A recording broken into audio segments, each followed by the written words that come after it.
In the last lesson, we worked on our rough draft, and now we're going to transfer it to a nice piece of Bristol paper so we can work on our final draft.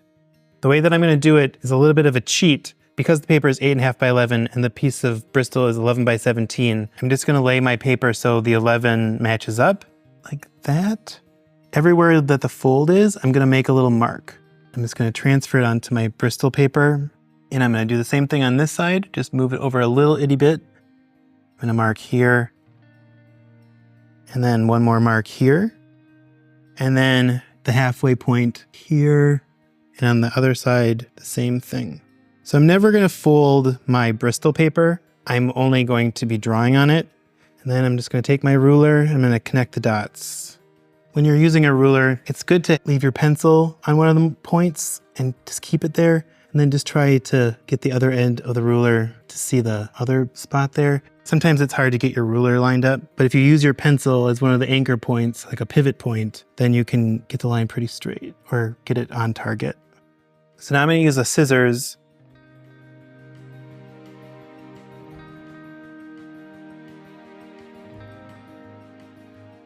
So now that I have my rough draft, I'm going to use it as a reference, and I'm going to start penciling.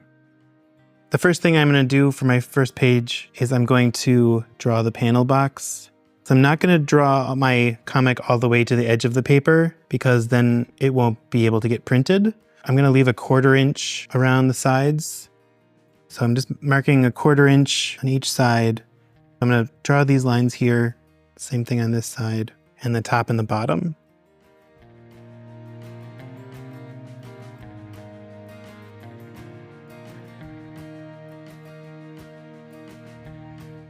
So the first thing I do, usually when I'm penciling, is that I put in my words because I want to know how much room I have to draw. If I find that there are too many words and I don't have enough room to draw a nice picture, then I start reducing the amount of words I have. I think in comics, it's good to try to reduce the amount of words because the more you can communicate just with body language and with images, the more fun it is to look at. I'm going to start by drawing the fence, just to kind of rough it in. So I want to be able to kind of pull our point of view back so I can see the junkyard, because there's not going to be a lot of opportunity to show the junkyard. I'm going to draw King here, right here. And because he's going to be inked in black, he'll be a nice point of interest. And I want him to look through the chain link. So I'll have his face kind of emerging there through the chain link. And then crawling up the fence, I'm going to draw some squirrels. It's going to kind of rough them in right now. I'm going to have one squirrel climbing up this side of the fence, and I'm going to show that the squirrels are entering the junkyard. So we're going to kind of be looking through the squirrels on the fence, seeing King sitting here not doing anything about it. He doesn't chase squirrels, he likes the squirrels. He's friends with the squirrels. One of the things I think is really important when you're showing depth is to have layers of contrast. So in addition to having things overlap, you can actually make even more depth by having areas of dark in front of areas of light and areas of light in front of areas of dark. So if you kind of work with that rhythm, you can create quite a lot of depth, even in a simple, small space. I'm just really roughing it in, but I will make it more clear as I keep working on it. Going to have a little bit of an indication of the building. I don't know what the building is called at a junkyard, but like the office, wherever his master lives or his master hangs out. The more you draw, at least for me, the looser my pencils are. I'm just going to kind of draw this razor wire and erase lines that don't make any sense anymore. I do make a lot of decisions when I'm working in ink, but you're going to have to figure out how much penciling is good for you. I'm going to start penciling my second page. This is at least a nice framework for the first page. So again, I'm going to measure 1/4 inch just for continuity along each edge. And on this page, I'm going to draw 2 panels. So I'm going to draw a gutter in between these 2 panels. I want it to be in the direct center. So how you find a direct center of a square or a rectangle is by drawing 2 diagonals, one this way and then one this way. So that's the center point. A gutter is the space in between panels. Some cartoonists like to have their gutters wider than others, but for me right now, what I'd like to do is just have everything feel kind of consistent. And those are my next 2 panels. In this first panel, I'm going to draw King front and center. I want him kind of big. We haven't had a big drawing of King yet, so I'm going to have him kind of right up in front, stealing some mixed nuts. So mixed nuts are nice because the container is simple and it fits in the dog's mouth. That's why I've decided that's what he's going to be stealing. It's kind of recognizable as a shape.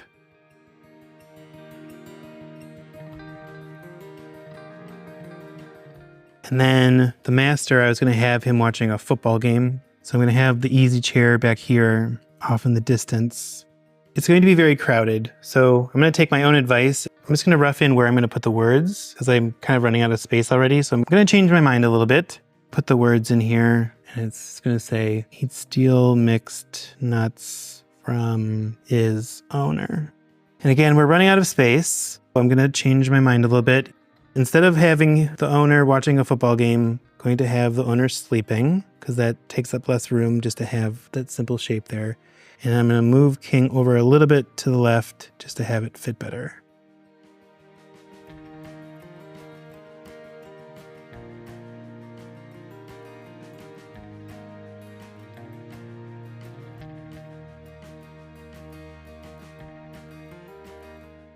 So this is why the things like the turnaround is nice because I'm going to draw him a little bit from the back side.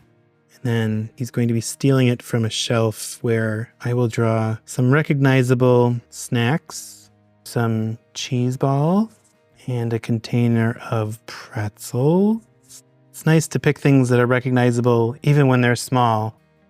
You can use a ruler when you put in your words. Like there's lots of different ways of making your paper lined when you're lettering. I just like to eyeball it, but you can use a ruler if you want. So in this panel, he'd steal mixed nuts from his owner and share them with the raccoons. Sometimes I letter all in uppercase, and sometimes I letter with uppercase and lowercase letters. Uppercase is easier to read, so for this comic, because it's so tiny, I'm deciding that I'm going to letter it with uppercase. It's also important when you're lettering to remember that it's not the same as your handwriting, so you want it to be legible beyond your handwriting. You should think about your letters as if you're drawing them and not as if you're writing a letter for a grocery list or something. So I'm going to draw the mixed nuts down here, start penciling them in, and then the raccoons. I liked the big mixed nuts container up in the foreground, so I'm going to have that in the foreground here. Maybe have one of the raccoons like kind of actively looking inside the jar or the container. Have them all like they're having a good time. Have this one maybe picking up a nut. So I'm going to pencil for a little bit and then I'll show you my results.